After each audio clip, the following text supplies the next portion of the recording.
morning, everybody. Buenos dias. Happy Sunday. It is Sunday, the 10th of May. We are on day 130 of the year. How are you feeling this morning? How did you wake up? How's the environment unfolding around you? It is a beautiful, sunny, well, not quite 100% sunny, but sunny/cloudy morning here on Milos Island. I'm sitting here quietly listening to the priest in the church next door. It's Sunday morning. I'm going to go to service here in about an hour.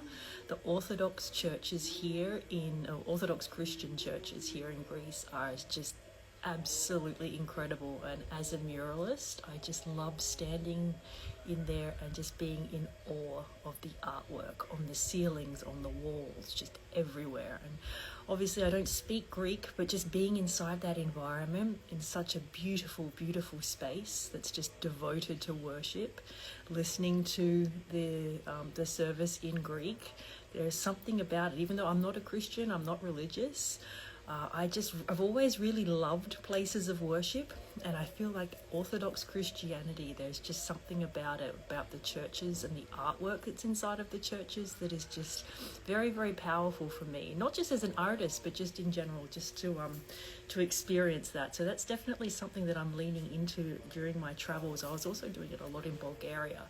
As I said, I don't identify as religious. I'm not a Christian, but I've been spending a lot of time in places of worship while I'm in this part of the world, and it's just been an interesting experience. So anyway, a little bit of a tangent there, but that's what I'm going to be doing on my Sunday morning. What have you got planned for this morning? Hopefully you're leaning into some nice quiet yin time and starting your Sunday off slowly. As I said, we're on day 130 of the year, and according to 365 Tao by Deng Ming Dao, day 130, our word for today is struggle. So it'll be interesting to see what this little book of wisdom has to say for us on that topic. So grab your book, grab your journal and something to write with. Find a nice quiet and comfy place where you're not going to be disturbed for the next 15 minutes or so while we read together. Remembering that 15 minutes is just 1% of your day, so commit to this little 1% increment of your day by starting your day with intention. Find that nice, quiet and comfy place. If you can be outside like I am, it's always nice to be out in the fresh air, to start your day getting some sunlight on your skin and in your eyes, and just quietly noticing the natural world unfolding around you. Remember, as a human being, you are part of the natural world, so taking some quiet time in the morning to reconnect with that is always a nice thing to do. So, day 130, struggle. Let's see what 365 Tao has to say for us on that topic. Life acquires meaning when we face the conflict between our desires and reality. We all have differing personalities vying for predominance in our lives. Some come out at just the right moment. At other times, our aspirations and our fondest hopes find little support in our environment. Only a few can truly say that they are living their lives exactly according to their desires. Have a think about that. It says here there's a conflict between desires and reality, right? Let's think of yin and yang, your desires and your reality. And have a think about this sentence. Are you living your life exactly according to your desires, or are you a little more based in reality? Think about that. For the majority of us, life is a series of conflicts between our inner ideas and outer constrictions. How will we test ourselves against the flexing of external circumstances? Goals are important. Forbearance is also important. But the very process of struggle is equally essential. Rice must undergo the hardship of pounding in order to become white. Steel must endure the forge in order to become strong. Adversity is the tempering of one's metal. Without it, we cannot know any true meaning in our accomplishments.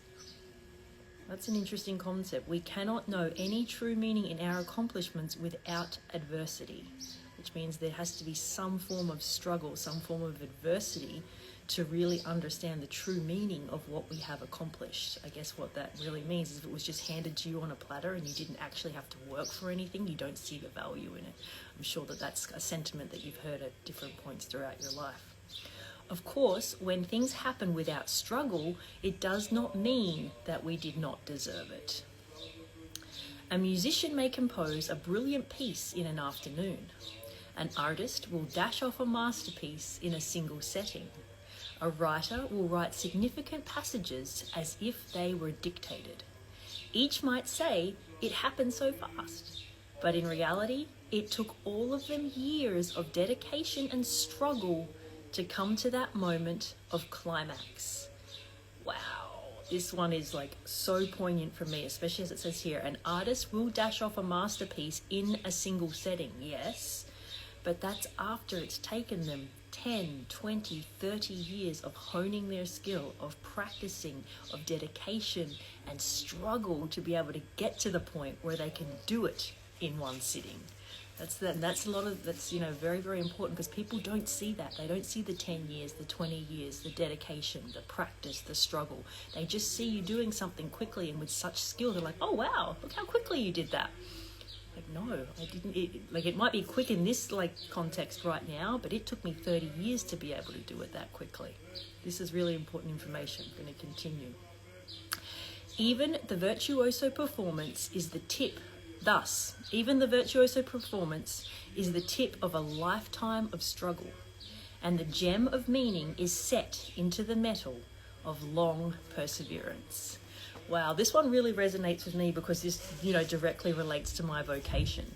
And as you might know, I've been working as a professional artist for at least 25 years, probably more at this point. So I've gotten to a point after 25 years of practicing something where I can do things pretty proficiently. I can do things as, someone on the street might perceive as quickly. But that's because it's now in year 25. Of course, I've been able to do that because I've been practicing. I've developed a skill. I've committed. I've been through all kinds of adversity. I've been through all kinds of struggle, but I'm still here. And yes, after all of those things, I'm able to do something someone might perceive as quickly in that moment. But what they don't see is the 25 years it took me to get here. So have a think about how that might relate to you and something you do, whether it's your vocation like me, whether it's a hobby that you have, whether it's any skill that you've developed in your life over a certain amount of time. Think about what it's taken you to get there. Think about the struggle, as it says here. Think about the adversity. Think about what you've had to do. Think about the time that you've invested. That's really the thing. The years, the months, the decades, however much time it is that you've invested to be able to get yourself to this point. And people don't see that. And so it can be perceived as something that you do quickly, but it really isn't. So take a moment to think about that. And that might be your journaling prompt for today as well. Think about something that you've spent a lifetime, a skill or something that you've honed and that you've become quite proficient at, and think about what it's taken you to get there. And I think some of the things that are going to come up is commitment, is practice, is dedication, is overcoming adversity and obstacles.